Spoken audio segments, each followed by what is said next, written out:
बिस्मिल्लाहिर्रहमानिर्रहीम। प्यारे साथियों, आज हम बनाएंगे चिकन हरा मसाला।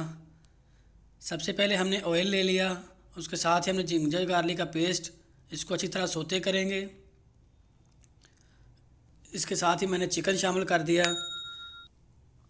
साथ थोड़ा सा नमक। नमक से हमारा चिकन नीचे नहीं लगेगा। इसको अच्छी तरह सोते करेंगे। इसके बाद मैंने साबुत में मसाले ऐड कर दिए, यानी कि गरम मसाला साबुत में। तो हम इसके बाद अब सोते होने के बाद हमने इसमें दही शामिल कर दिया। तो इसको अच्छी तरह मिक्स करने के बाद 5-7 मिनट बाद हमने इसमें जो बॉयल किए हुए थे प्याज वो शामिल कर दिए। इसको अब हम स्टीम दे देंगे, हल्की आंच पे पकने देंगे। तो ये अब ये हमारा चिकन जो है गल चुका है। और अब हम इसमें सब्ज़ धनिया, पुदीना और ग्रीन चिल्ली को ग्राइंड करके इसके अंदर डाल देंगे। तो आप अच्छी तरह इसको मिक्स करें और इसको थोड़ा देर भुनें। तो हमारे पास रेडी हो गया।